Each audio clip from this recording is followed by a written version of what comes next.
We made our way to the reception hall, eager for the festivities of the ceremony. However, our excitement was dampened by an unforeseen issue. There was a seat reserved for my husband, but none for me. I searched fruitlessly, growing increasingly perplexed until Mary approached me. "What's wrong?" she asked, her expression half amused. "Mary, you've arrived at just the right moment. There's no seat for me somehow," I replied, frustration evident in my voice. Mary's smile widened slightly as she responded, "Somehow? There was never a seat for you in the first place, huh?" I couldn't believe what I was hearing. "What do you mean?" "My name is Sharon, a 34-year-old housewife.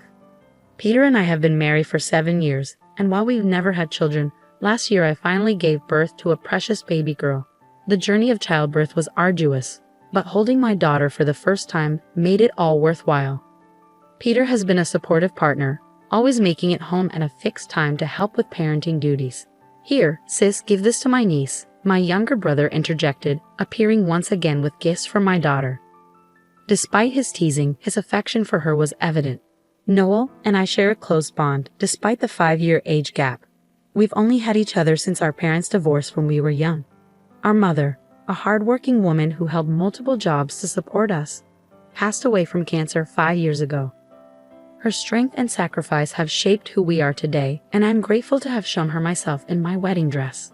We've always supported each other, I remarked, reflecting on our tight-knit family. Our mother would be proud to see us living happily. As I playfully teased my brother about his lack of weekend plans, he dropped a bombshell. He was considering marrying someone. I was taken aback. I never expected this from my brother. It was entirely out of the blue. "Can I come over next Saturday to introduce her to you and Peter?" he asked. "Of course you can. I'll check Peter's schedule too." "Yeah, thanks," I replied. After my brother left, I felt a rush of emotions. I had always looked after him at home while our mother was working, so our bond felt more like that of a guardian and ward than siblings. The fact that my dear brother would come to tell me about his wedding was a significant moment for me. I couldn't wait for Saturday. Since my husband had the day off, we planned to meet them together. As the day approached, I grew increasingly restless, eager for their arrival. "Sharon, you've been so fidgety lately," Peter remarked. "Noel is bringing his fiancé over, right? It's making me nervous." "Don't worry, Sharon. I doubt Noel is expecting his sister to be nervous," Peter reassured me.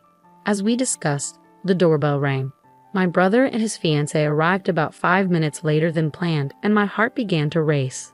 Opening the door, I was greeted by a beautiful woman standing beside my brother. "Hey sis, welcome. Why are you so nervous?" my brother asked. "Who, me? I'm not nervous," I replied unconvincingly. As we exchanged pleasantries, I couldn't help but notice the warmth in Mary's greeting as she introduced herself. "Nice to meet you. I'm Mary."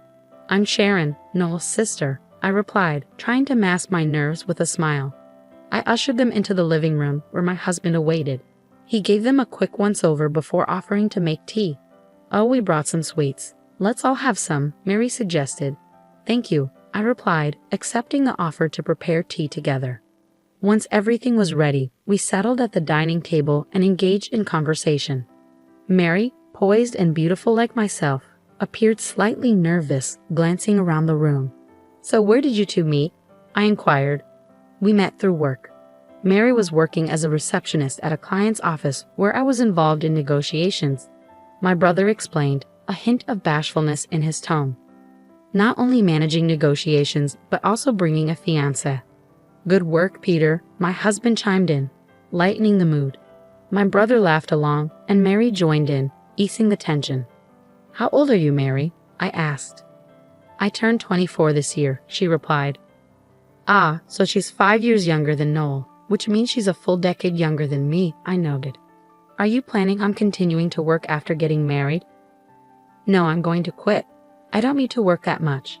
Noel works at a major company and my family is quite wealthy," Mary explained, her true colors starting to emerge. "You're not working currently, are you?"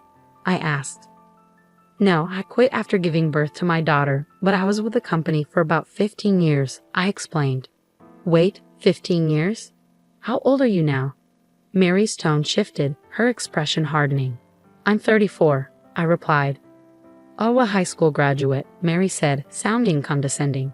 Before I could respond, my brother jumped in, defending me. Sharon started working right after high school. We were poor, so Sharon sacrificed everything for me. Don't look down on her. I wasn't intending to look down on her. I was simply taken aback because I've never encountered someone like that before. However, my brother's defense created an awkward atmosphere. I swiftly tried to diffuse the tension by acknowledging that it must be unusual for Mary. Mary chimed in, saying, "Yes, exactly. I didn't mean it in a bad way. I was just surprised." Noel seemed to accept this and replied, "Oh, okay, as long as that's the case." To change the subject, I asked Mary about her father's profession. "My dad is the editor-in-chief of a publishing company called Double X," Mary proudly stated. I couldn't help but notice something, but I decided not to bring it up to avoid another awkward reaction from Mary. Instead, I chose to let it pass for now. Mary appeared to take great pride in her father's success, and she boasted about it with a gleam in her eye. It almost seemed as if her happiness bordered on smugness, and I couldn't shake the feeling that her nose had grown a few inches longer since she first arrived at our house. And with that, the meeting to announce my brother's engagement came to a close. After bidding farewell to Noel and Mary, I collapsed onto the sofa, feeling utterly drained. "I'm exhausted," I sighed. "You did well. I'll make some coffee," my husband offered, gently cradling our daughter in his arms. "Thank you. But I wonder if Noel's going to be okay," I mused, watching as my husband carefully laid our daughter in her crib. "Huh? Because Mary seems difficult and she was mocking you?" he asked, concern evident in his voice. "I hope they're okay," I replied, a sense of worry creeping into my thoughts. "Well, Noel did quickly point that out, so maybe that part will be okay," although I expressed my concern, acknowledging that Noel and Mary had grown up in vastly different environments, likely leading to differing values. Despite Noel's success, their diverse backgrounds could potentially lead to misunderstandings. However, I recognized that it was ultimately Noel's life, and he was the one tasked with making decisions. As his sister, all I could do was offer my support and watch over him. Several months later, Noel and Mary unexpectedly visited our house. "What brings you here all of a sudden?" I asked, curious. "We wanted to give this to you today," Noel said, handing over an invitation to their wedding. "Wow, you're finally holding the ceremony. We really want you to come." "Of course I'll be there. It's my dear brother's big day after all," I replied, excitement bubbling within me. But before I could fully relish the moment, Mary interjected, casting doubt on my attendance. "But you don't have any relatives to rely on, and you can't bring your baby to the wedding, can you?" Her concern was evident, but her tone hinted at something more, almost questioning if I would truly attend. "Don't worry about it. We'll leave her with my mother-in-law," I reassured her. Mary's disappointment was palpable as she murmured, "Is that so?" "What's up, Mary? You seem down," Noel observed, sensing the shift in her demeanor. "I'm just tired," Mary replied with a forced laugh. "Yeah, it's been a rush trying to get everything done because our schedules didn't match." To alleviate their burden, I suggested, "Why don't you head home and rest?" "Thanks for the invitation." To be honest, I hesitated to spend more time with Mary, who clearly harbored dislike towards me. However, she was the woman Noel chose, so I bit back my objections about their marriage. On the day of the wedding, my husband and I arrived at the venue. Noel looked so handsome walking with Mary. As someone who had always cared for him like a mother, I couldn't help but feel moved to tears. "Mom, look at how grown Noel is," I whispered in my heart, knowing our late mother must be watching from heaven, likely emotional witnessing the ceremony. Filled with anticipation from the ceremony, we proceeded to the reception hall. Yet an unexpected problem arose. There was no seat for me. Despite my repeated searches, I couldn't find one. I had to approach the venue staff for assistance. Even after their check, they confirmed there was no seat reserved for me. "Isn't it strange that the groom's sister's husband has a seat, but the groom's sister doesn't?" my husband inquired. The staff presented the seating chart provided by Mary and Noel. Just then, Mary approached us. "What's going on?" she asked. "Good timing, Mary. There seems to be a mistake, and I don't have a seat," I explained. Mary laughed dismissively. "A mistake? There's no way. We didn't prepare a seat for you from the start." I couldn't believe what I was hearing. "What do you mean?" I asked, my voice shaking with disbelief. Mary's expression twisted into something sinister. "When Noel is with you, He doesn't care about me, and he's spending all his money on his niece. Mary accused. He buys things for our daughter, but they aren't expensive, and occasionally, that's not the point. Anyway, my happiness is diminished by you. Please leave. With that, Mary glared at me with disdain. I was taken aback by her hostility. How could someone act so horribly based on misunderstandings? I hated the fact that my dear brother was marrying a woman like this. Suddenly, a man rushed towards us, exclaiming, Hey, Mary, what are you doing? Huh? Dad, why are you so panicked? Mary responded. It was Mary's father, who also had connections with me. You didn't say something rude to this lady, did you? He demanded.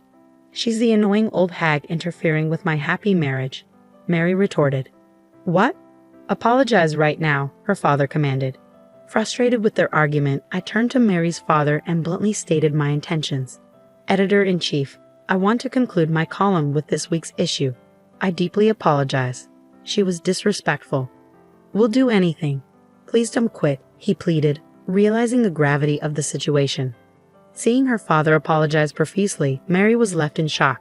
Despite this incident, I found solace in my recent popularity. After successfully losing weight, I had been writing about beauty and self-care on social media. My posts about post-maternity self-care had garnered attention, making me quite popular. I earned a decent income by writing articles for a magazine where he served as the chief editor. Thankfully, my continuous contributions had significantly boosted the magazine's sales. Little did I know that Sharon's younger brother was my daughter's fiancé. Oh, you didn't come to the family gathering, did you? You said there was no need for just a sister. I deeply apologize if I had known it was you, Sharon, Mary's father stammered, visibly embarrassed. Your words only serve to emphasize your poor character, I retorted, silencing him with my firm response. Mary's father could only stand there, speechless. Anyway, I'd like to formally discuss my column with your company later. Goodbye, I declared, swiftly leaving the venue. My husband followed suit, insisting that if I wasn't attending, neither was he. Suddenly, my brother Noel rushed over, questioning why we were leaving. I explained everything to him, and his expression turned incredulous. What? That can't be. When I was at home, I saw a seating chart with Mary and your names on it, Noel recounted. Realizing that Mary had shown a fake seating chart to Noel, his face flushed with anger. He stormed into the reception hall and called off the engagement, stating his reasons. I can't marry a person who treats my sister so poorly, Noel declared, his voice firm and resolute. It became evident that he wasn't the one spending extravagantly on gifts for his niece. It was Mary who had a penchant for extravagant purchases. This, combined with the lavishness of their wedding, strained their finances. Being unjustly blamed for the financial strain caused by Mary's spending habits was anything but pleasant for Noel. He realized that Mary was at fault for their predicament. Noel explained to the attendees that the event would now be a simple dinner, and then he left. Later, issues regarding the wedding costs arose, but I cooperated with Noel to resolve them. Despite ending up at a disadvantage due to the breakup, it was clear that it was originally Mary's fault. Using my influence, I made a deal with Mary's father. If he agreed to cover all the costs, I would continue my contract. Mary's father agreed, albeit reluctantly, and this allowed Noel to break up with Mary without any repercussions. However, I did report the incident to the publisher. As a result, Mary's father was transferred to a different department, losing his position as the editor-in-chief. Mary was disowned by her father, who blamed her for the entire debacle, and she was forced out of the house. Despite having no access to money, she couldn't shake off her spending habits. It was a consequence of her own actions. Noel assured me, next time, I'll find someone who values you as my sister. I replied, just find someone who doesn't mistreat others. Mary's abnormal behavior was evident, and I felt relieved that the problem was resolved safely. I hoped Noel would find happiness with someone who truly appreciated him. As I wished for Noel's happiness, I resolved to continue working hard for my husband and daughter at home.